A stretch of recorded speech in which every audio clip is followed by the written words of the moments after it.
ஒசூர் அருகே தந்தத்திற்காக ஒரு யானை கொல்லப்பட்டு வனத்துறையால் 16ஆம் தேதி கண்டெடுக்கப்பட்டது. தற்பொழுது அந்த யானையை கொன்ற ஒருவர் கைது செய்யப்பட்டிருக்கிறார். கூடுதல் விவரங்களோடு நம்முடைய செய்தியாளர் சதீஷ் இணைக்கிறார். சதீஷ், இது குறித்த பின்னணி என்ன? ஷமினா, கடந்த 16ஆம் தேதி கிருஷ்ணகிரி மாவட்டம் ஓசூர் வனக்கோட்டத்தில் உரிகம் என்ற வனச்சரகத்தில் நம்ம தமிழ்நாடு வனத்துறையினர் ரோந்து பணியில் ஈடுபட்ட போது குறிப்பாக ஒரு ஆண் யானை இறந்த நிலையில் கண்டெடுக்கப்பட்டது. ஒரு 20 வயது ஆண் யானையாக அது இருந்தது. இந்த யானை உயிரிழந்ததா அல்லது தந்தங்களுக்காக கொல்லப்பட்டதா என்ற சந்தேகத்தின் அடிப்படையில் தான் இது ஒரு வழக்காக பதிவு செய்யப்பட்டது.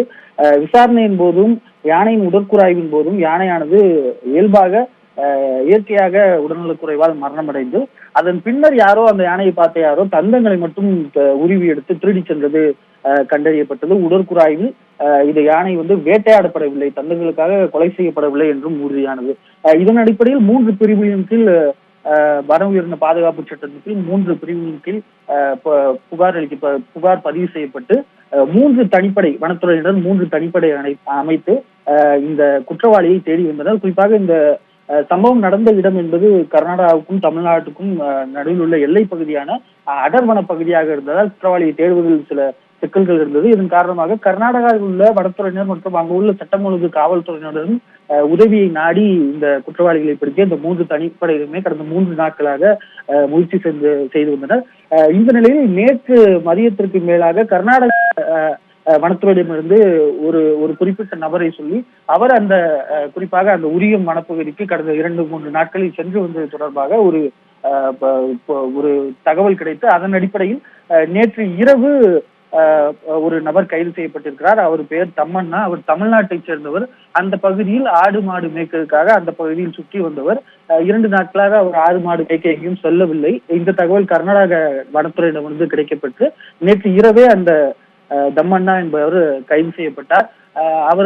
அவருக்கு சொந்தமான இடத்தில் இந்த தந்தங்களை அவர் பதுக்கி வைத்திருந்ததையும் வனத்துறையினர் கண்டுபிடித்து நேற்று இரவே அதை மீட்டுள்ளனர். மேலும் இந்த கைதான தம்மண்ணாவுக்கு இது முதல் சம்பவம் தானா? இது அவர் மாடு மேய்க்க சென்ற இடத்தில் பார்த்த இடத்தில் யானை தந்தங்களை திருடி வந்து விட்டாரா அல்லது ஏற்கனவே இவர் யானை தந்தங்கள் தொடர்பான பல்வேறு குற்ற வழக்குகளில் ஈடுபட்டுவரா என்பது குறித்தெல்லாம் தற்போது வனத்துறையினர் இப்போது அவரை கைது செய்ததன் அடிப்படையில் மேற்கொண்டு விசாரணை நடத்தி வருகின்றனர். ஷமினா, ஒசூர் அருகே யானை வேட்டையாடப்பட்டு தந்தத்தை உருவி எடுத்தது பிரேத பரிசோதனையில் தற்பொழுது அம்பலமாகி இருக்கிறது. கடந்த 16ஆம் தேதி யானை கண்டெடுக்கப்பட்ட பொழுது அது நோய்வாய்ப்பட்டு இறந்ததாக வனத்துறையினர் தெரிவித்தனர். அதற்கு பிறகாகவே அதனுடைய உடலில் இருந்து தந்தத்தை உருவி சென்றதாகவும் தெரிவிக்கப்பட்டிருந்தது. ஆனால் உடற்கூறு ஆய்வறிக்கையில் யானை கொல்லப்பட்டு அதன் உடலில் இருந்து தந்தத்தை உருவி சென்றதாக தற்பொழுது ஒசூரைச் சேர்ந்த ஒருவர் கைது செய்யப்பட்டிருக்கிறார். இதுகுறித்த விவரங்களை நம்முடைய செய்தியாளர் சதீஷ் வழங்க கேட்டோம். தங்களுடைய தற்போதைய தகவல்களுக்கு நன்றி சதீஷ்.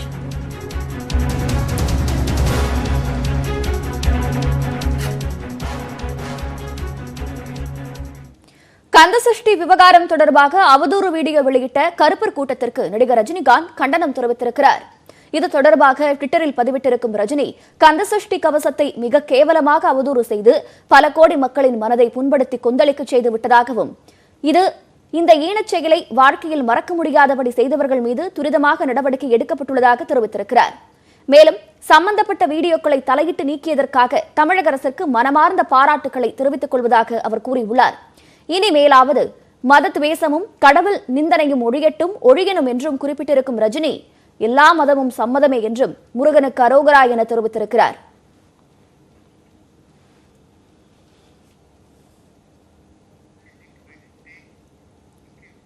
கந்தசஷ்டி விவகாரத்தில் ரஜினி கருத்து தெரிவிக்க வேண்டும் என தமிழக பாஜக தலைவர் எல் முருகன் நமக்கு அளித்திருந்த பிரத்யேக பேட்டியை பார்க்கலாம்.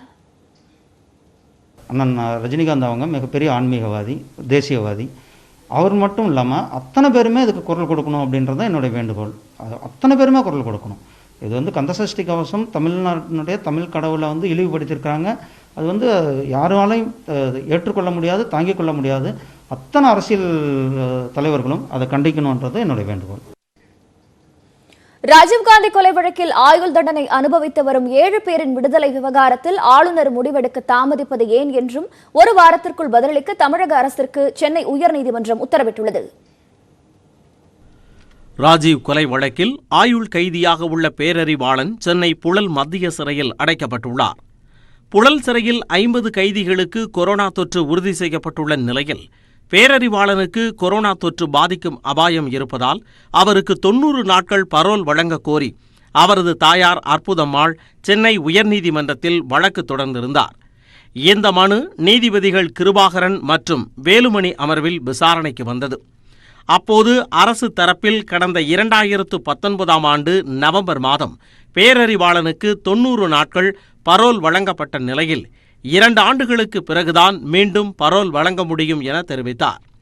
மனுதாரர் தரப்பில் ஆஜரான மூத்த வழக்கறிஞர் பேரறிவாளன் உள்ளிட்ட 7 விடுதலை தொடர்பான தமிழக அரசின் தீர்மானம் கடந்த 2 ஆண்டுகளுக்கு மேலாக ஆளுநரிடம் நிலுவையில் உள்ளதை சுட்டிக்காட்டினார்.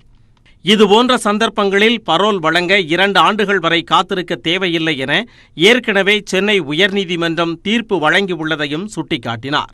அப்போது குறுக்கிட்ட நீதிபதி கிருபாகரன், அரசியலமைப்பு பதவியில் உள்ளவர்கள் மீதான நம்பிக்கையின் அடிப்படையில்தான் அவர்கள் முடிவெடுக்க வேண்டிய விவகாரங்களில் கால அவகாசங்கள் நிர்ணயிக்கப்படவில்லை என தெரிவித்ததுடன் 2 ஆண்டுகளுக்கு மேலாக 7 பேரின் விடுதலை தொடர்பான தீர்மானத்தின் மீது ஆளுநர் முடிவெடுக்காமல் இருப்பதற்கு அதிருப்தி தெரிவித்தார்.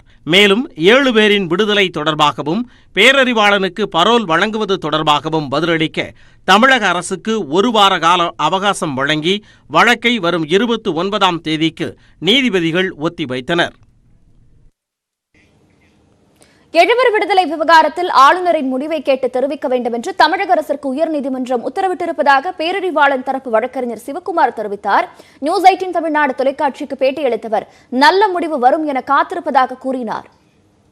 உயர்நீதிமன்ற விசாரணைக்கு வந்தோடனே அவங்க கேட்டதே 2018 செப்டம்பரில் வந்து பார்த்திங்கன்னா தமிழக அரசு 7 பேர் விடுதலைன்னு முடிவு பண்ணி தீர்மானம் அனுப்புனாங்களே, அந்த தீர்மானத்தின் மீது ஆளுநர் இதுவரைக்கும் என்ன நடவடிக்கை எடுத்திருக்காரு அப்படிங்கிறத வந்து கேள்வியாக கேட்டிருக்காங்க. அதில் ரொம்ப முக்கியமாக அடுத்த புதன்குள்ள 29ஆம் தேதிக்குள்ளே மாநில அரசு வந்து பார்த்திங்கன்னா ஒன்றா ஆளுநர் வந்து அதையே நிராகரிக்கலாம், இல்லைன்னா அதை வந்து ஏற்றுக்கலாம். இந்த 2ல் ஒன்று தான், அதை நீங்கள் கேட்டு சொல்லணும் அப்படிங்கிறதை சொல்லியிருக்காங்க. ஸோ அடுத்த வாரம் இந்த வழக்கு வந்து பார்த்திங்கன்னா புதன்கிழமை விசாரணைக்கு வருது. அந்த அன்னைக்கு நிச்சயமாக ஒரு நல்ல ஒரு முடிவு, நீண்ட காலமாக இருந்துட்டுக்கூடிய ஒரு நிலையில் நாங்கள் பரோல் கேட்டிருந்தோம், அதை தாண்டி விடுதலை நோக்கி வந்து பார்த்திங்கன்னா இன்றைக்கி உயர்நீதிமன்றம் எடுத்துகிட்டு போயிருக்குது. அதனால் ஒரு நல்ல முடிவு அடுத்த புதனன்று வரும்னு சொல்லிட்டு எதிர்பார்க்கிறோம். இனி செய்திகளை சுருக்கமாகவும் விரைவாகவும் தரும் எக்ஸ்பிரஸ் செய்திகளை பார்க்கலாம்.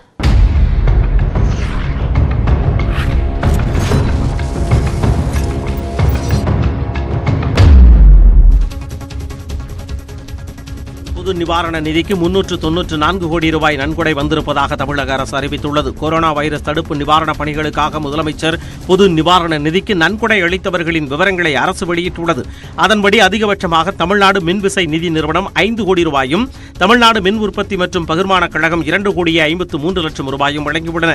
சென்னை உயர்நீதிமன்றம் 1.5 கோடி ரூபாய் வழங்கியுள்ளது. இதுபோன்ற அரசு துறைகள் மற்றும் தனியார் அமைப்புகள் சார்பில் மொத்தம் 394 கோடி ரூபாய் பெறப்பட்டிருப்பதாக தமிழக அரசு தெரிவித்துள்ளது. கடலூர் மாவட்டம் புவனகிரியில் சிறுவன் நரேந்திரன் மற்றும் அவரது சகோதரி நிரஞ்சனா ஆகியோர் தங்களது கல்வி செலவுக்காக உண்டியல் சேமிப்பில் இருந்து வழங்கிய 80,000 ரூபாயின் மூலம் ஆதரவற்ற குழந்தைகள் சிறுவர்களுக்கு 40 நாட்களுக்கு உணவுப் பொருள் வழங்கப்பட்டதாகவும் அரசு தெரிவித்துள்ளது. மேலும் சென்னையைச் சேர்ந்த 12ஆம் வகுப்பு மாணவி லஷா தான் சேமித்து வைத்திருந்த 10,000 ரூபாயை வழங்கியிருப்பதாகவும் தெரிவித்துள்ளது.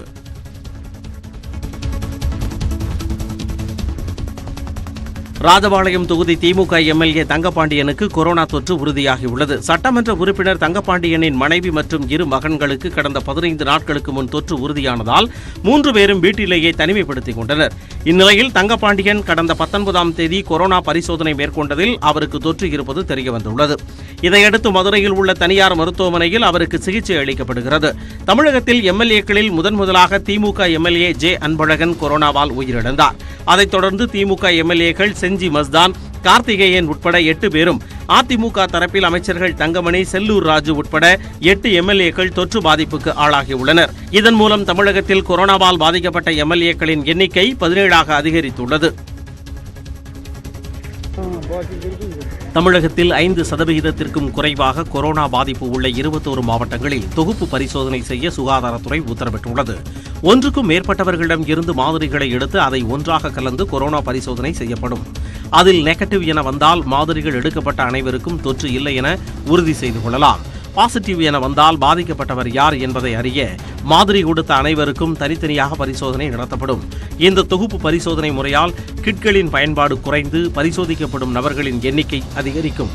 இதையடுத்து தமிழகத்தில் 5% குறைவாக கொரோனா பாதிக்கப்பட்டுள்ள புதுக்கோட்டை, நெல்லை, திருச்சி உள்ளிட்ட 21 மாவட்டங்கள் அடையாளம் காணப்பட்டுள்ளன. இந்த மாவட்டங்களில் தொகுப்பு பரிசோதனையை மேற்கொள்ளுமாறு பொறுப்பு அதிகாரிகளுக்கு சுகாதாரத்துறை உத்தரவிட்டுள்ளது. சென்னை ராஜீவ்காந்தி அரசு மருத்துவமனையில் தமிழகத்தின் முதலாவது பிளாஸ்மா வங்கியை சுகாதாரத்துறை அமைச்சர் விஜயபாஸ்கர் தொடங்கி வைத்து வருகிறார். அதன் நேரலை காட்சிகளை பார்க்கலாம்.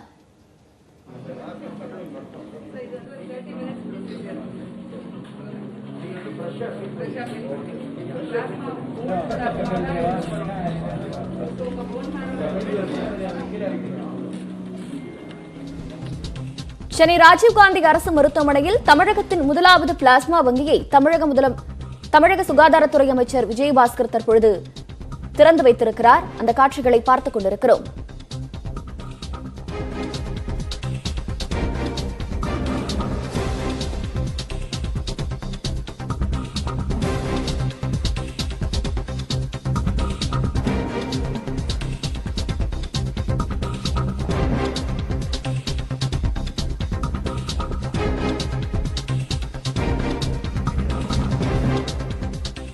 கொரோனா நோயாளிகளுக்கு பிளாஸ்மா சிகிச்சை மூலமாக அவர்களுடைய நோய் எதிர்ப்பு சக்தியை அதிகரிக்க செய்து குணமாக்குவதற்கான நடவடிக்கைகளை தமிழக அரசு மேற்கொண்டு வருகிறது.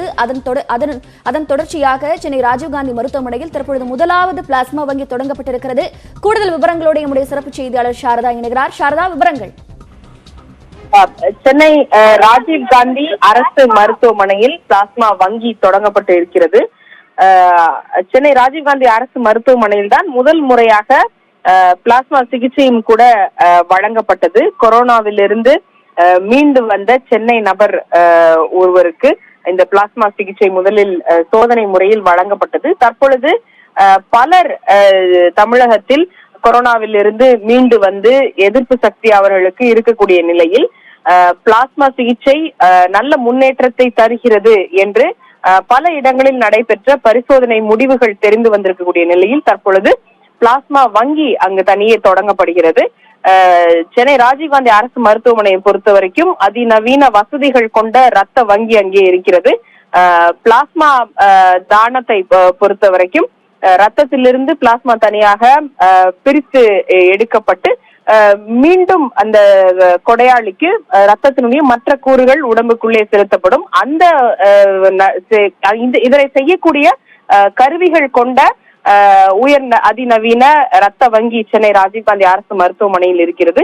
தற்பொழுது கொரோனா நோயாளிகளுக்கு சிகிச்சை வழங்குவதற்காக பிளாஸ்மா தானத்தை பெறுவதற்காக ஒரு பிரத்யேக பிளாஸ்மா வங்கியும் தற்பொழுது தொடங்கப்படுகிறது. எனவே பிளாஸ்மா சிகிச்சைக்கான அனுமதி வழங்கப்பட்டு பிளாஸ்மா சிகிச்சையை அனைத்து மருத்துவமனைகளிலும் மேற்கொள்ளலாம் என்ற அனுமதியை கடந்த சில நாட்களுக்கு முன்பாக தமிழக அரசு அதற்கான அனுமதி வழங்கி இந்த பிளாஸ்மா வங்கியை திறப்பதற்கான நிதியையும் கூட ஒதுக்கி இருந்தது. இந்த நிலையில் தற்பொழுது இந்த முதல் பிளாஸ்மா வங்கி என்பது சென்னை ராஜீவ்காந்தி அரசு மருத்துவமனையில் தொடங்கப்பட்டிருக்கிறது. பிளாஸ்மா சிகிச்சை இது தவிர மற்ற அரசு மருத்துவமனைகளிலும் தொடர்ந்து மேற்கொள்ளப்பட்டு வருகிறது.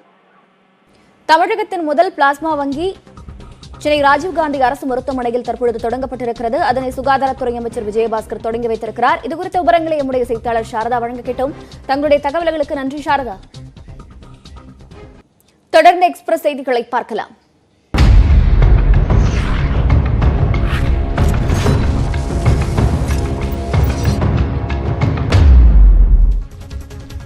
திருவண்ணாமலை, காஞ்சிபுரம், செங்கல்பட்டு மாவட்டங்களில் இன்று ஒரே நாளில் 200க்கும் அதிகமானவர்களுக்கு புதியதாக கொரோனா தொற்று உறுதிப்படுத்தப்பட்டுள்ளது.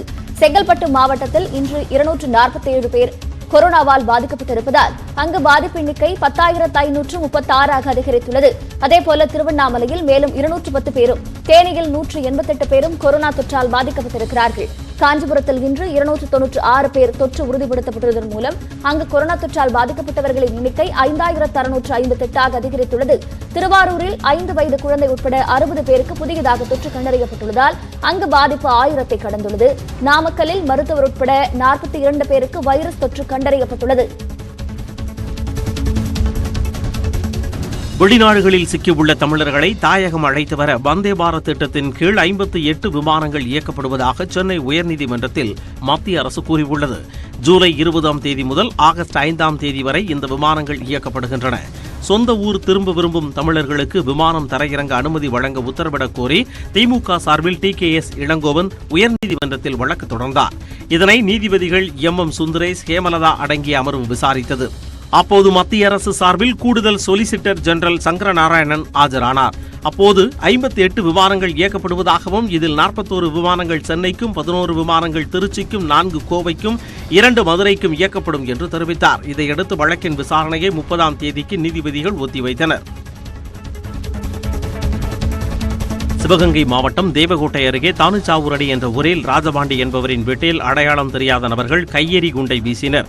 இதில் அவரின் தாய் சரஸ்வதி காயமடைந்தார். இதனையடுத்து சரஸ்வதி தேவகோட்டை அரசு மருத்துவமனையில் சிகிச்சைக்கு சேர்க்கப்பட்டுள்ளார். இதுகுறித்து போலீசார் விசாரணை மேற்கொண்டு வருகின்றனர். முன்விரோதம் காரணமாக அதே ஊரைச் சேர்ந்த விஜய் என்பவர் இந்த சம்பவத்தில் ஈடுபட்டிருக்கலாம் என்ற கோணத்தில் போலீசார் விசாரணை நடத்தி வருகின்றனர். மாநகராட்சி டெண்டர்களில் உள்ளாட்சித்துறை அமைச்சர் SP வேலுமணி முறைகேடு செய்ததாக தொடரப்பட்ட வழக்கை ஆகஸ்ட் மாதத்திற்கு சென்னை உயர்நீதிமன்றம் ஒத்திவைத்துள்ளது. சென்னை மற்றும் கோவை மாநகராட்சி டெண்டர்களில் அமைச்சர் SP வேலுமணி முறைகேட்டில் ஈடுபட்டதாகவும் இது தொடர்பாக சிறப்பு புலனாய்வு குழு அமைத்து விசாரிக்க உத்தரவிடக் கோரியும் அறப்போர் இயக்கம் சார்பில் வழக்கு தொடரப்பட்டது. இந்த வழக்கு ஏற்கனவே விசாரணைக்கு வந்தபோது மனுதாரர் தரப்பு குற்றச்சாட்டில் எந்தவித முகாந்திரமும் இல்லாததாக கூறிய ஊழல் தடுப்பு பிரிவு விசாரணையை கைவிட்டது. ஆனால் இதனை ஏற்க மறுத்த நீதிமன்றம் இதுகுறித்து விளக்கம் அளிக்க தமிழக அரசுக்கு உத்தரவிட்டது. இந்த நிலையில் இவ்வழக்கு மீண்டும் இன்று நீதிபதிகள் MM சுந்தரேஷ் மற்றும் ஹேமலதா அடங்கிய அமர்வில் விசாரணைக்கு வந்தபோது அமைச்சர் மீதான கூடுதல் புகார்கள் தொடர்பான ஆவணங்களை தாக்கல் செய்ய கால அவகாசம் வழங்க வேண்டும் என மனுதாரர் தரப்பில் கோரிக்கை வைக்கப்பட்டது. அமைச்சர் SP வேலுமணி சார்பில் ஆஜரான வழக்கறிஞர் வழக்கு நிலுவையில் இருக்கும் வரை அமைச்சர் குறித்து அறப்போர் இயக்கம் ஊடகங்களில் கருத்து தெரிவிக்க தடை விதிக்க வேண்டும் என தெரிவித்தார். ஆனால் இதனை ஏற்க மறுத்த நீதிமன்றம் வழக்கு விசாரணையை ஆகஸ்ட் 2ஆம் வாரத்திற்கு தள்ளி வைத்தது. சென்னை அம்பத்தூர் தொழிற்பேட்டை அருகே ரியல் எஸ்டேட் அதிபர் பட்டப்பகலில் வெட்டி கொலை செய்யப்பட்டுள்ளார். அத்திப்பட்டு மேட்டுத்தெருவைச் சேர்ந்த வீரமணி என்பவர் பல ஆண்டுகளாக ரியல் எஸ்டேட் தொழிலில் ஈடுபட்டு வந்துள்ளார். இந்த நிலையில் இப்பகுதியில் அமைந்துள்ள தனியார் தொழிற்சாலையின் இடத்தை கையகப்படுத்துவதில் வீரமணிக்கும் அப்பகுதியைச் சேர்ந்த தொழிலதிபர்களுக்கும் கடந்த ஒரு வாரமாக மோதல் இருந்து வந்துள்ளது. மூடப்பட்ட தொழிற்சாலையின் வழக்கு மும்பை நீதிமன்றத்தில் நிலுவையில் உள்ளது. இந்நிலையில் இன்று காலை 10 மணி அளவில் வீட்டின் முன் நின்று செல்போனில் பேசிக் கொண்டிருந்த வீரமணியை ஆட்டோவில் வந்த அடையாளம் தெரியாத 4 பேர் சரமாரியாக வெட்டிவிட்டு தப்பி ஓடினர். இதில் நிகழ்விடத்திலேயே வீரமணி ரத்த வெள்ளத்தில் சரிந்து உயிரிழந்தார். வீரமணியின் சகோதரர் அளித்த புகாரை தொடர்ந்து அம்பத்தூர் தொழிற்பேட்டை காவல் நிலையத்தினர் வழக்கு பதிவு செய்து விசாரணை நடத்தி வருகின்றனர். மருத்துவ கல்வி இடஒதுக்கீடு விவகாரத்தில் மார்க்சிஸ்ட் கம்யூனிஸ்ட் கட்சி பாமகவுக்கு பாடம் நடத்த தேவையில்லை என அக்கட்சியின் தலைவர் GK மணி விமர்சித்துள்ளார். மருத்துவ படிப்பு இடஒதுக்கீடு வழக்கில் அனைத்து கட்சிகளும் 50 விழுக்காடு இடஒதுக்கீடு கோரியுள்ள நிலையில் பாமக மட்டும் 27% இடஒதுக்கீடு வழங்க கோரியிருப்பதாக மார்க்சிஸ்ட் கம்யூனிஸ்ட் மாநில செயலாளர் K பாலகிருஷ்ணன் விமர்சித்திருந்தார். இதற்கு பதிலளித்துள்ள GK மணி, மத்திய அரசின் இடஒதுக்கீடு சட்டத்தின்படி OBC பிரிவினருக்கு 27% தான் வழங்க முடியும் எனவும் இது சமூக நீதி பற்றி அறிந்த அனைவருக்கும் தெரியும் எனவும் குறிப்பிட்டுள்ளார். அகில இந்திய ஒதுக்கீடு இடங்களில் பட்டியலின பழங்குடியினருக்கு மாநில அரசின் இடஒதுக்கீட்டு முறை பின்பற்றப்படவில்லை என்று கூறிய GK மணி, இந்த விதிமுறைகள் பாமகவுக்கு தெரிந்ததால் தான் 27% இடஒதுக்கீடு கோருவதாக விளக்கமளித்துள்ளார். அகில இந்திய ஒதுக்கீடு இடங்களுக்கு மத்திய அரசின் விதிகளின்படிதான் இடஒதுக்கீடு தீர்மானிக்கப்படுமே தவிர மாநில அரசின் இடஒதுக்கீடு விதிமுறைகள் பொருந்தாது என்பதை பாலகிருஷ்ணன் உணர வேண்டும் எனவும் GK மணி விளக்கமளித்துள்ளார். சாத்தான்குளம் ஜெயராஜ் பென்னிக்ஸ் மரண வழக்கை விசாரணை நடத்தி வரும் CBI குழுவைச் சேர்ந்த 2 காவலர்களுக்கு கொரோனா தொற்று உறுதி செய்யப்பட்டுள்ளது. சாத்தான்குளம் வழக்கை விசாரித்து வரும் CBI குழுவில் இடம்பெற்றுள்ள சார்பு ஆய்வாளர் சச்சின் மற்றும் தலைமை காவலர் சைலேந்திரகுமார் ஆகிய இருவருக்கும் தொற்று உறுதி செய்யப்பட்டுள்ளது. இதையடுத்து இருவரும் மதுரை ரயில்வே மருத்துவமனையில் உள்ள கொரோனா வார்டில் சிகிச்சைக்காக அனுமதிக்கப்பட்டுள்ளனர். தந்தை மகன் மரண வழக்கில் 3 காவலர்களை வியாழக்கிழமை வரை CBI காவலில் வைத்து விசாரணை நடத்த அனுமதி வழங்கியிருந்த நிலையில் புதன்கிழமையே நீதிமன்றத்தில் ஆஜர்படுத்தப்பட்டனர். இதையடுத்து காவலர்கள் வெயில்முத்து, சாமதுரை மற்றும் செல்லதுரை ஆகியோர் ஆகஸ்ட் 5ஆம் தேதி வரை நீதிமன்ற காவலில் சிறையில் அடைக்க நீதிபதி ஹேமா நந்தகுமார் உத்தரவிட்டார். ஆந்திர மாநிலம் திருப்பதி அருகே முகக்கவசம் அணியாமல் வெளியே சுற்றித் திரிந்ததால் காவல் உதவி ஆய்வாளர் கண்மூடித்தனமாக தாக்கியதில் இளைஞர் பரிதாபமாக உயிரிழந்தார். பிரகாசம் மாவட்டத்தில் உள்ள சீராலா நகரத்தைச் சேர்ந்த கிரண்குமார் என்ற இளைஞர் கடந்த 19ஆம் தேதி முகக்கவசம் அணியாமல் சாலையில் நடமாடி உள்ளார். இதற்காக சீரலா காவல் நிலைய உதவி ஆய்வாளர் விஜயகுமார் கிரண்குமாரை காவல் நிலையம் இழுத்துச் சென்று கடுமையாக தாக்கியதாக குற்றம் சாட்டப்படுகிறது. இதனால் படுகாயமடைந்து தீவிர சிகிச்சை பிரிவில் அனுமதிக்கப்பட்டிருந்த கிரண்குமார் இன்று காலை பரிதாபமாக உயிரிழந்தார். அவரது மரணத்திற்கு காரணமான எஸ்ஐ விஜயகுமார் மீது கடும் நடவடிக்கை எடுக்க வேண்டும் என்று உறவினர்கள் கண்ணீர் மல்க வேண்டுகோள் வைத்தனர். குஜராத்தின் கக்ரபார் அணுமின் நிலையத்தின் 3வது அணு உலை வெற்றிகரமாக செயல்பாட்டுக்கு வந்ததற்காக அணு விஞ்ஞானிகளுக்கு பிரதமர் நரேந்திர மோடி வாழ்த்து தெரிவித்துள்ளார். இதுகுறித்து ட்விட்டரில் அவர் வெளியிட்டுள்ள வாழ்த்து செய்தியில் உள்நாட்டில் வடிவமைக்கப்பட்ட 700 மெகாவாட் அணு உலை மேக் இன் இந்தியா திட்டத்திற்கான பிரகாசமான எடுத்துக்காட்டு என்றும் வருங்கால சாதனைகளுக்கு இது ஒரு முன்னோட்டம் என்றும் தெரிவித்துள்ளார். ராஜஸ்தானில் அதிருப்தி எம்எல்ஏக்கள் மீது நடவடிக்கை எடுக்க தடை விதிக்கப்பட்டிருப்பதை எதிர்த்து சபாநாயகர் தரப்பில் உச்சநீதிமன்றத்தில் மேல்முறையீடு செய்யப்பட்டுள்ளது. ராஜஸ்தானில் காங்கிரஸ் எம்எல்ஏக்கள் கூட்டத்தை புறக்கணித்ததற்காக சச்சின் பைலட் உட்பட 19 எம்எல்ஏக்களுக்கு விளக்கம் கேட்டு சபாநாயகர் தகுதி நீக்க நோட்டீஸ் அனுப்பியிருந்தார். இதனை எதிர்த்து எம்எல்ஏக்கள் தரப்பில் தாக்கல் செய்யப்பட்ட மனுவை விசாரித்த உயர்நீதிமன்றம் சபாநாயகர் வரும் 24ஆம் தேதி வரை நடவடிக்கை எடுக்கக்கூடாது என்று உத்தரவிட்டது. இந்நிலையில் உயர்நீதிமன்ற உத்தரவை எதிர்த்து சபாநாயகர் ஜோஷி உச்சநீதிமன்றத்தில் மேல்முறையீடு செய்துள்ளார். அதிருப்தி எம்எல்ஏக்கள் மீது நடவடிக்கை எடுக்க தனக்கு அதிகாரம் உள்ளதாகவும் இந்த விவகாரத்தில் உயர்நீதிமன்றம் தலையிட முடியாது என்றும் அந்த மனுவில் தெரிவிக்கப்பட்டுள்ளது. ராஜஸ்தானில் முதலமைச்சர் அசோக் கெலாட்டின் சகோதரருக்கு சொந்தமான நிறுவனத்தில் அமலாக்கத்துறை அதிகாரிகள் அதிரடி சோதனையில் ஈடுபட்டனர். முதலமைச்சர் அசோக் கெலாட்டின் சகோதரர் அக்ரஷன் கெலாட்டிற்கு சொந்தமான உர நிறுவனத்திற்கு மானிய விலையில் பெறப்படும் உரங்களை விவசாயிகளுக்கு வழங்காமல் தனியார் நிறுவனங்களுக்கு விற்பனை செய்யப்படுவதாக குற்றச்சாட்டு எழுந்தது. இதன் அடிப்படையில் அக்ரஷன் கெலாட்டிற்கு சொந்தமான நிறுவனத்தில் அமலாக்கத்துறையினர் சோதனை மேற்கொண்டனர். மும்பை உள்ளிட்ட நகரங்களில் உள்ள நிறுவனத்திற்கு சொந்தமான அலுவலகங்களில் சோதனை நடத்தப்பட்டது. கடலூர் மாவட்டத்தில் கிண்ண சாதனை மற்றும் பல்வேறு தேசிய விருதுகளை பெற்று மாணவர்களுக்கு வழிகாட்டியாக CK கல்விக் குழுமம் செயல்பட்டு வருகிறது. 10ஆம் வகுப்பு மற்றும் 12ஆம் வகுப்பு பொதுத் தேர்வில் மாநில அளவில் சிறப்பான மதிப்பெண்களை பெறும் மாணவர்களை உருவாக்கி வரும் CK school of practical knowledge matric மற்றும் CK school of progressive education CBSE பள்ளி 2 கின்னஸ் 2 லிம்கா சாதனைகளை படைத்துள்ளது. விளையாட்டுத் துறையில் காமன்வெல்த், ஆசிய விளையாட்டு மற்றும் யோகாவில் பல்வேறு பதக்கங்களையும் பெற்றிருக்கிறது. மாணவர்களின் சிந்தனைகளை மேம்படுத்தும் வகையில் வாழ்வியல் கல்வி முறைகளுடன் கடலூர் மாவட்டத்தில் சிறப்பான கல்வி நிறுவனமாக CK கல்விக் குழுமம் செயல்பட்டு வருகிறது.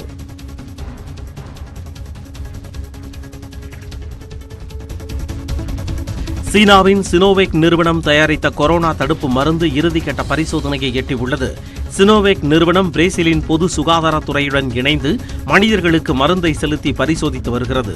கொரோனாவேக் எனப்படும் இந்த மருந்தின் இறுதிக்கட்ட சோதனையில் பிரேசிலைச் சேர்ந்த 900 சுகாதார ஊழியர்கள் பங்கேற்க உள்ளனர்.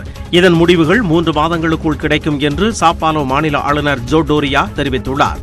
தடுப்பு மருந்து வெற்றிகரமாக செயல்படும் பட்சத்தில் 12 கோடி டோஸ் தயாரிக்கப்படும் என அதிகாரிகள் தெரிவித்துள்ளனர்.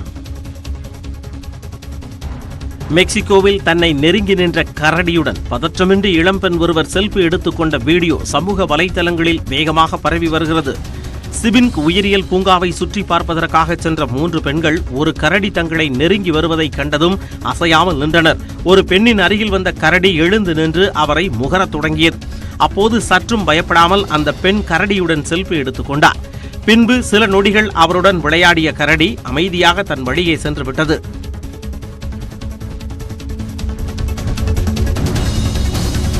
வங்கியில் பணம் இல்லாமல் காசோலை திரும்பினால் அதை கிரிமினல் குற்றமாக கருதக்கூடாது என்ற நிதி அமைச்சகத்தின் பரிந்துரைக்கு வங்கிகள் கடும் எதிர்ப்பு தெரிவித்துள்ளன.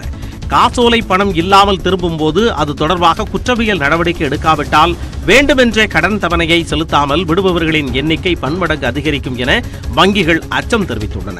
தற்போது இருக்கக்கூடிய சட்டத்தின்படி ஒருவர் வழங்கும் காசோலை பணம் இல்லாமல் திரும்பினால் 2 ஆண்டுகள் வரை சிறை தண்டனை அல்லது அந்த காசோலையின் மொத்த மதிப்பில் 2 மடங்கு அபராதம் செலுத்த வேண்டும்.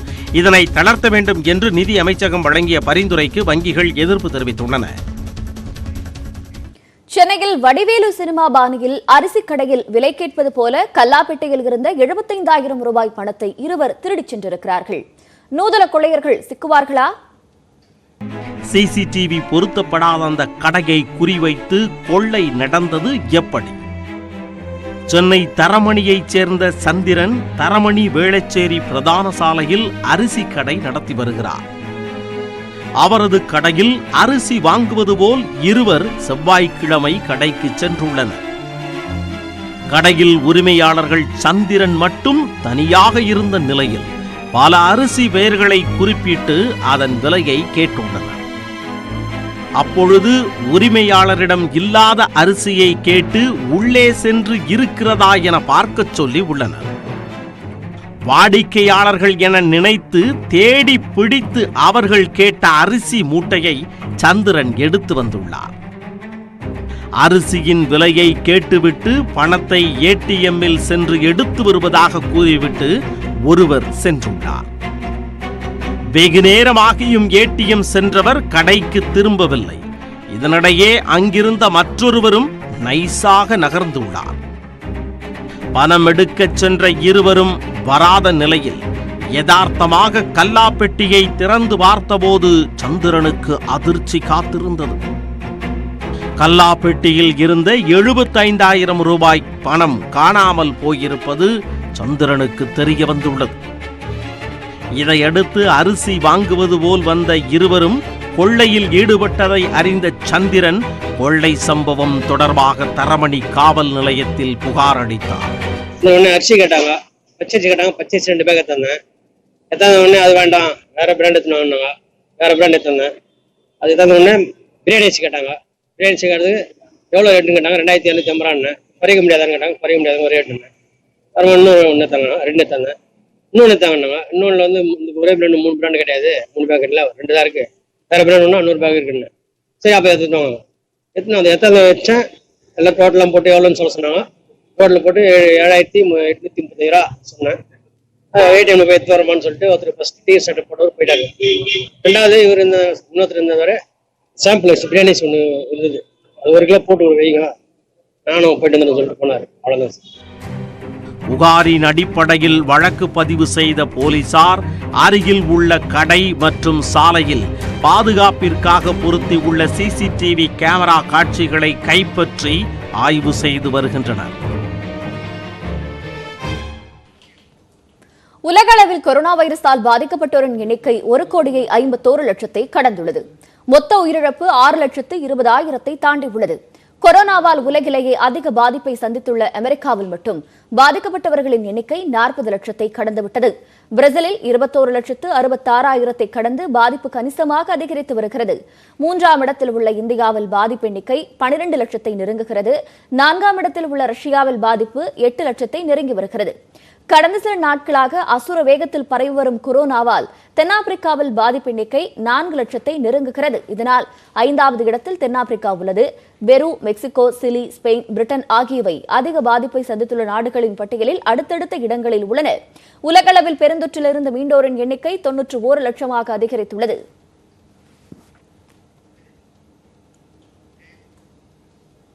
மயிலாடுதுறை மாவட்டத்தில் போடப்பட்டுள்ள கெயில் நிறுவன குழாயில் இருந்து 15 அடி உயரத்திற்கு மேல் வாயு கசிவு ஏற்பட்டதால் அந்த பகுதி மக்கள் அச்சமடைந்தனர். மயிலாடுதுறை மாவட்டம் மேமாத்தூர் கிராமத்தில் 30 ஆண்டுகளுக்கு மேலாக கெயில் நிறுவனத்தின் நிலையம் செயல்பட்டு வருகிறது. இதனிடையே கெயில் நிறுவனம் சார்பில் சீர்காழி தாலுகா மாதானம் முதல் மேமாத்தூர் வரை 29 கிலோமீட்டருக்கு புதியதாக குழாய்கள் அமைக்கும் பணிகள் நடைபெற்று வருகின்றன. இந்நிலையில் கெயில் நிறுவனத்தின் நிலையம் அருகே ஊழியர்கள் பணியாற்றிக் கொண்டிருந்த போது 15 அடி உயரத்திற்கு மேல் திடீர் என வாயு கசிவு ஏற்பட்டது. இதனை கண்ட பொதுமக்கள் அச்சமடைந்தனர். உடனடியாக குழாயை சுத்தப்படுத்திய கெயில் நிர்வாகத்தினர் காற்றழுத்தத்தின் காரணமாக புழுதியுடன் வாயு கசிவு ஏற்பட்டதாக விளக்கம் அளித்தனர். இதுகுறித்து பேசிய அந்த பகுதி மக்கள் ஏற்கனவே இதுபோல குழாயில் இருந்து வாயு வெளியேற்றப்பட்டதாகவும் அதனை கெயில் நிறுவனத்தினர் மூடி மறைப்பதாக குற்றம் சாட்டினர். இதற்கு தமிழக அரசு நடவடிக்கை எடுக்க வேண்டும் என கோரிக்கை விடுத்திருக்கிறார்கள்.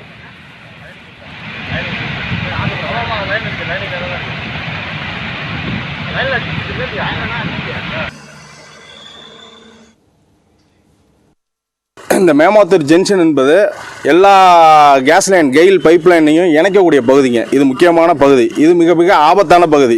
இந்த இடத்துல இன்னொரு இடத்துல பைப் லைன் நோண்டுறேன்னு சொல்லிட்டு பழைய பைப் லைனை நோண்டி விட்டு அதன் மூலயமா கேஸ் வந்து ஒரு அரை தென்னை மரம் உயரத்துக்கு கேஸ் போனதாக கிராம மக்கள்லாம் அச்சப்பட்டு பெரிய கூட்டமாக இங்கே திரண்டு இப்போ வந்துட்டாங்க.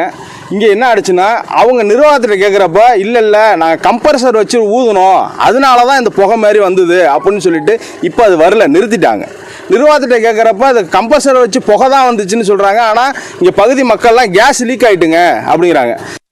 சென்னை ராஜீவ்காந்தி அரசு மருத்துவமனையில் முதல் பிளாஸ்மா வங்கியை திறந்து வைத்த பிறகு தமிழக சுகாதாரத்துறை அமைச்சர் விஜயபாஸ்கர் தற்பொழுது செய்தியாளர்களை சந்தித்துக் கொண்டிருக்கிறார். அந்த நேரலை காட்சிகள்.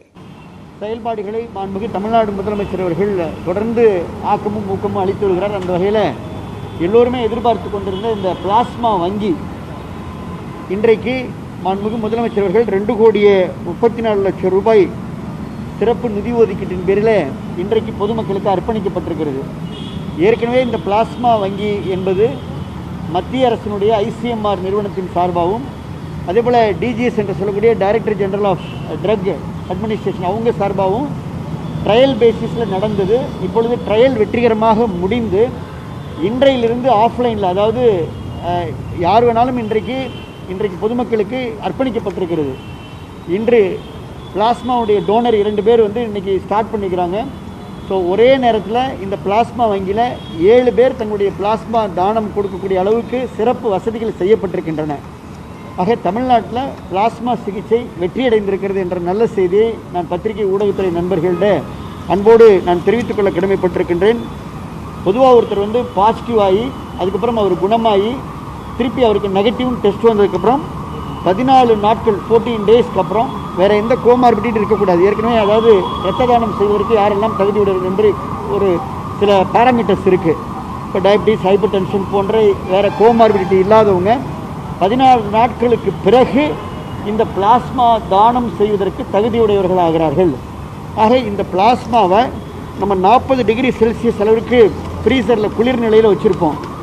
ஓராண்டு வரைக்கும் இந்த பிளாஸ்மாவை பயன்படுத்திக்கலாம். இந்த பிளாஸ்மா என்பது பிளாஸ்மாவை மட்டும்தான் எடுப்போம். ரத்தம் எக்யூப்மெண்ட்டுக்குள்ளார போய் பிளாஸ்மாவை மட்டும் பேக்குக்கு போயிட்டு திருப்பி ரத்தம் திருப்பி அந்த கோயாகுலன்ட் ஸ்டேஜில் திருப்பி அவங்க உடல்லே வந்துடும். ஆகையினால் அவங்களும் தே ஃபீல் ஃப்ரெஷ், அவங்களும் ஒரு புத்துணர்ச்சியாக ஃபீல் பண்ணுவாங்க. ஏற்கனவே தமிழகத்தை பொறுத்த வரைக்கும் அது கண் தானமாக இருந்தாலும் சரி, இரத்த தானமாக இருந்தாலும், உடல் உறுப்பு தானமாக இருந்தாலும் தானம் செய்வதில் மிக சிறந்த மாநிலம் தமிழ்நாடு. ஸோ இந்த பிளாஸ்மா சிகிச்சை மாண்புமிகு முதலமைச்சர் ஏற்கனவே வேண்டுகோள் விடுத்திருக்கிறார். அனைவரும் பிளாஸ்மா ஏற்கனவே நம்ம 1,21,000 மேலே நம்ம நிறைய பேரை குணப்படுத்தி அனுப்பிச்சுக்கிறோம். அப்போ குணப்படுத்தப்பட்டவர் எல்லாருமே 14 நாட்களுக்கு பிறகு நெகட்டிவ் வந்ததுக்கப்புறம் வித்தவுட் கோமார்பிடிட்டி இருக்கிறவங்க அவங்க பிளாஸ்மா கொடுப்பதற்கு தகுதியுடையவர்களாகிறார்கள். பிளாஸ்மா கொடுப்பதற்கு முன்வர வேண்டும் என்பதை இந்த நேரத்தில் நான் அன்போடு கேட்டுக்கொள்கின்றேன். இதைத் தொடர்ந்து இந்த அரசு ராஜீவ்காந்தி மருத்துவமனையை தொடர்ந்து அதுக்கு பின்னால் ஸ்டான்லி மருத்துவமனை, அதேபோல் ஓமாந்தூர் ஹாஸ்பிட்டல், அதேபோல் Tamil Nadu doctor MGR medical university, Trichy, Salem, Coimbatore, Tirunelveli ஆகிய மருத்துவக் கல்லூரி மருத்துவமனையிலும் இந்த பிளாஸ்மா தெரப்பி வங்கிகள் தொடங்குவதற்கு நடவடிக்கை எடுக்கப்பட்டு கொண்டிருக்கின்றன. மதுரையில் இது வரைக்கும் 4 பேருக்கு பிளாஸ்மா தெரப்பி வழங்கப்பட்டு குணப்படுத்தப்பட்டிருக்கின்றன. இதே போல் சாலிடாட் ட்ரையல் TNMS எப்படி இருக்காங்க, TNMSின் மூலமாக இன்றைக்கி ரெம்டெசிவிர், உயிர் காக்கக்கூடிய ரெம்டெசிவிர் மருந்து தெரிவிக்கப்பட்டு அந்த சாலிடாட்ரி ட்ரையலும் WHO உலக சுகாதார நிறுவனத்துடைய ஒப்புதலோடு அந்த ட்ரையலும் சக்ஸஸ்ஃபுல்லாக போயிட்டுருக்கு. ரெம்டெசிவிர் மருந்தினுடைய சக்ஸஸ்ஃபுல் ட்ரையலும் இங்கே போயிட்டுருக்கு, அதுவும் சக்ஸஸ் ஆகிருக்கு. அந்த மருந்துகளும் இன்றைக்கு தமிழ்நாடு முழுக்க ரெம்டெசிவிர் மருந்துகள் அரசு மருத்துவக் கல்லூரி மருத்துவமனையில் வழங்கப்பட்டிருக்கின்றன என்பதை அன்போடு தெரிவித்துக் கொள்கின்றேன். ராஜீவ்காந்தி மருத்துவமனை பொறுத்த வரைக்கும் ஒரே ஒரு செய்தி, ராஜீவ்காந்தி மருத்துவமனை பொறுத்த வரைக்கும் இன்றைக்கி கிட்டத்தட்ட ஒரு 93,000 பேருக்கு இங்கே ஸ்வாப் டெஸ்ட்டு பண்ணியிருக்கிறாங்க. கிட்டத்தட்ட இந்த மருத்துவமனையில் 9,280 பேரை டிஸ்சார்ஜ் பண்ணிக்கிறாங்க. இன்னும் சொல்லப்போனால் கோவிட் பேஷண்ட்டு, இன்றைக்கி ICUவில் இருக்கக்கூடிய patient, feeding nurse and oxygenation nurse, அவர்களால் உணவருந்த முடியாத நிலையில் அவர்களுக்கு ஊட்டிவிடக்கூடிய செவிலியர்களை இன்றைக்கு நியமனம் செய்து அவர்களுக்கு தாயை போல அந்த செவிலியர்கள் பராமரிக்கக்கூடிய அற்புதமான ஒரு உயர்தர சிகிச்சையை கனிவோடு பரிவோடு அரசு ராஜீவ்காந்தி மருத்துவமனைய டீன் தலைமையில் மருத்துவர்கள், செவிலியர்கள் உள்ளார்ந்த அன்போடு சிறப்பாக செய்து கொண்டிருக்கிறார்கள் என்பதை இந்த நேரத்தில் மருத்துவர்களையும் செவிலியர்களையும் முதலமைச்சர் சார்பில் நான் பாராட்ட கடமைப்பட்டிருக்கிறேன் என்பதை அன்போடு தெரிவித்துக் கொள்கிறேன்.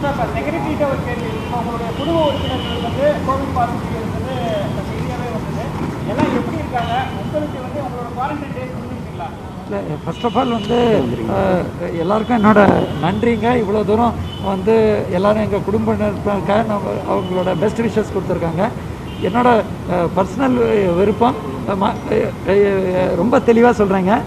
அனைத்து ஆக்டிவ் கேசஸ் இன்றைக்கி தமிழ்நாட்டில் இருக்கக்கூடிய அனைத்து பாதிக்கப்பட்டவர்களும் குணமடையணுங்கிறது தான் எங்கள் துறையின் ஆசை, நம்ம தமிழ்நாடு முதலமைச்சரின் ஆசை. அந்த வகையில் அரசு ஆஸ்பத்திரியில் நல்ல முறையில் சிகிச்சை பெற்று வராங்கங்கிற செய்தியை நான் சொல்கிறேன்.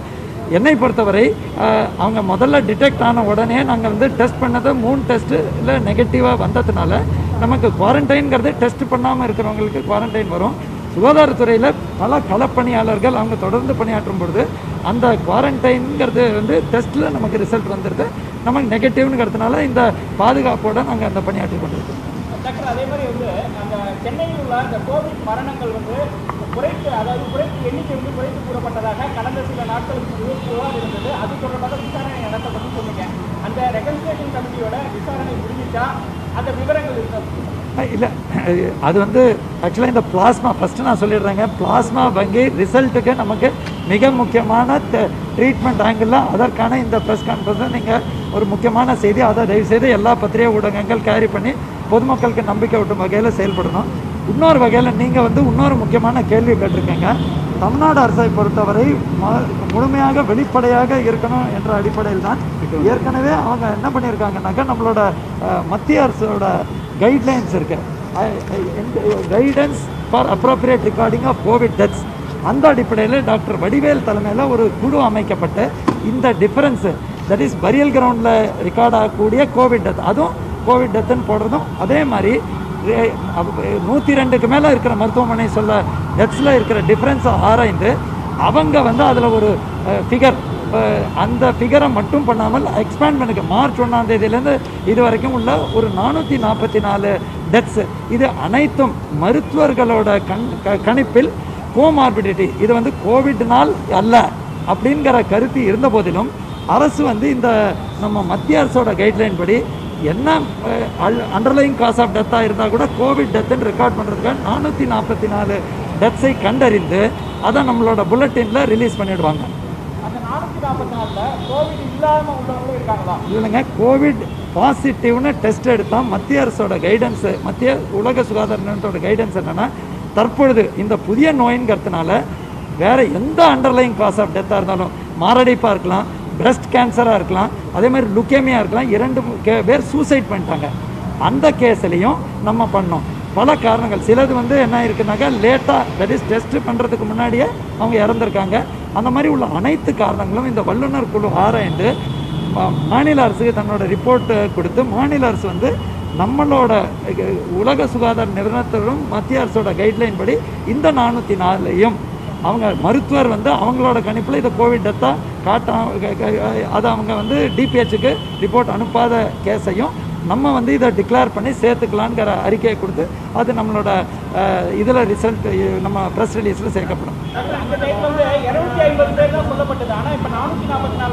இல்லைங்க, ஒன்றுமே காரணம் இது தயவுசெய்து புரிஞ்சுக்கோங்க. 102 மருத்துவமனைகள் சென்னையில் இருக்குது. இந்த சம்பவம் வந்த உடனே அப்போ அவங்க 530ன்னு முதல்ல கணக்கீடு சொன்னாங்க.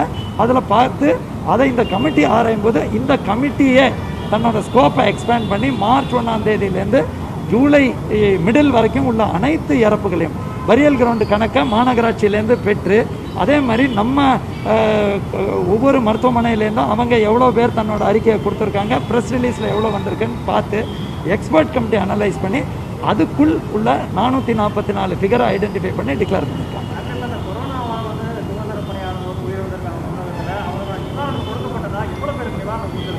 அது வந்து இந்த ஃபைல் ப்ராசஸில் இருக்குங்க எல்லாமே. அது வந்து வருவாய்த்துறையில் அதோட கணக்கீடு எடுக்கிறாங்க. கணக்கீடு ஒவ்வொரு துறை மூலமாக அதை அனுப்பப்பட்டு அதை வந்து ரெடி பண்ணிட்டு இருக்காங்க. ஆமாம் ஆமாங்க, ஆமாம். இப்போ அந்த கமிட்டி ரிப்போர்ட்டை கொடுத்துட்டாங்க. அந்த கமிட்டி ரிப்போர்ட்டை கவர்மெண்ட் ஆக்செப்ட் பண்ணி அதை வந்து நம்மளோட ஓவரால் இறப்பு விதத்தில் சேர்த்துருவோம். ஒன் ஆஃப் தி ப்ரெஸ் ரிலீசஸில் அதை நம்மளோட அஃபிஷியலாக ரிலீஸ் பண்ணுற ரிலீஸில் அதை கூடுதல் கணக்கீடாக சேர்த்துருவோம். இது ஏற்கனவேங்க இது வந்து தமிழ்நாட்டுக்கு மட்டும் உள்ள இஷ்யூ கிடையாது. மும்பை, நம்ம மகாராஷ்டிராவில் நீங்கள் பார்த்துருப்பீங்க 1382 இறப்புகள். அதே மாதிரி டெல்லியில் 344 இறப்புகள் வந்து இந்த மாதிரி இந்த கமிட்டி மூலமாக சேர்த்துருக்கோம். இதுக்கு ஒரு நிரந்தர தீர்வாக இருக்கணும். இது வந்து வேறு எந்த ஒரு எண்ணத்துலேயும் மருத்துவர்கள் இதை மறைக்கலை. ஏன்னா மருத்துவர்கள் தான் அந்த பரியல் கிரவுண்டோட சர்டிஃபிகேட்டில் அதை கொடுத்துருக்காங்க. அவங்களோட கணக்கீடுபடி underlying cause of death COVID incidentally இருந்ததுங்கிறதுனால தான் அவங்க அப்படி கணக்கீடை டிபிஎஸ்சி கொடுத்தாங்க. இந்த ஃபீவர் ஆடிட் கமிட்டி நம்ம இதை இன்டர்நேஷ்னல் கைட்லைன்ஸோட அடிப்படையில் இருக்க வேண்டும் என்ற காரணத்தில் இதை சேர்த்துருக்காங்க. அதே மாதிரி தமிழ்நாடு முதலமைச்சரோட என்ன சொல்கிறாங்கன்னா வாரம் இந்த மாதிரி ஒரு ரீகன்சிலியேஷன் குழு டிஎம்எஸ் தலைமையில் டிஎம்இ டிபிஹெச் மட்டுமல்லாமல் சென்னை மாநகராட்சியோட சுகாதார அதிகாரியோட சேர்ந்து வாரம் இந்த ரீகன்சிலியேஷன் பண்ணி ஏதாவது இந்த மாதிரி காரணத்தில் விட்டு போயிருந்தால் அதையும் சேர்த்துக்க வேண்டும் என்ற ஒரு இதையும் சராசரியாக 65 பேர் வரைக்கும் உயிரிழக்கிறாங்க. கொரோனா உயிரிழப்பு தொடர்ந்து அதிகரிச்சுட்டே போகுது. இதில் வந்து நாங்கள் ஏற்கனவே பலமுறை ஊடக நண்பர்கள்ட்ட இது குறித்து பேசுகிறோம். நீங்கள் எங்களுடைய ப்ரெஸ் புல்லட்டினில் பார்த்தீங்கன்னா ஒரு நாளைக்கு 70 டெத் அப்படி பண்ணி டே பிஃபோர் எஸ்டே 70 டெத்துன்னு பார்த்தீங்கன்னா 7 டெத் காஸ் ஆஃப் டெத் அப்படின்றது இருக்குது. கோவிட்னால கொரோனா வைரஸ்னால மட்டுமே மரணம் என்பது வெரி ஃபியூ, ஒரு சில மட்டும்தான். அதோடு சேர்த்து இதர நோய்கள், இன்ன பிற நோய்கள், அதாவது இணை நோய்கள், பிற நோய்கள்னு சொல்கிறோம். இப்போ செக்ரட்டரி சொன்ன மாதிரி வந்து ஒரு கேன்சர், பிரஸ்ட் கேன்சர் இருக்கும், சர்விக்ஸ் கேன்சர் இருக்கும், ஒரு பிரெயின் டியூமர் இருக்கும், ரீனல் டிசீஸ் இருக்கும், ஒரு கார்டியாக் அரெஸ்ட் இருக்கும், சார் சொன்ன போல் ஒரு சூசைட் இருக்கும். இதர நோய்கள் இருந்தாலும் கூட காஸ் ஆஃப் டெத் கோவிட் இல்லாவிட்டாலும் கூட, இந்த மரணத்துக்கான காரணம் கொரோனா வைரஸ் இல்லாமல் இருந்தாலும் கூட கோமார்பிடிக் அதோடு இன்ஸ்டன்டலி கோவிட் பாசிட்டிவ் வர்றப்ப அந்த மரணங்களையும் ஐசிஎம்ஆர் கைட்லைன்ஸ் படி, மத்திய அரசுடைய கைட்லைன்ஸ் படி நம்ம கோவிட் மரணங்களாக தான் கணக்கீடு கொண்டு வரோம். அதனால சென்னை ராஜீவ்காந்தி அரசு மருத்துவமனையில் தமிழகத்தின் முதல் பிளாஸ்மா வங்கியை திறந்து வைத்து தற்பொழுது தமிழக சுகாதாரத்துறை அமைச்சர் விஜயபாஸ்கர் செய்தியாளர்களை சந்தித்திருக்கிறார். தமிழகத்தில் இதுவரை 1,80,000 பேர் கொரோனா தொற்றால் பாதிக்கப்பட்டிருந்தாலும் கூட அதில் 1,21,000 பேர் குணமடைந்து வீடு திரும்பியிருக்கிறார்கள். அவர்கள் குணமடைந்து 14 நாட்களுக்கு பிறகு பிளாஸ்மா தானம் வழங்கலாம் என்றும் ஒரே நேரத்தில் 7 பேர் பிளாஸ்மா தானம் வழங்கலாம் என்றும் அவர் குறிப்பிட்டிருக்கிறார். உலக சுகாதார அமைப்பு மற்றும் மத்திய அரசின் வழிகாட்டுதலின்படி தற்பொழுது இது செயல்படுத்தப்பட்டு கொண்டிருப்பதாகவும் தமிழக சுகாதாரத்துறை அமைச்சர் விஜயபாஸ்கர் தெரிவித்தார்.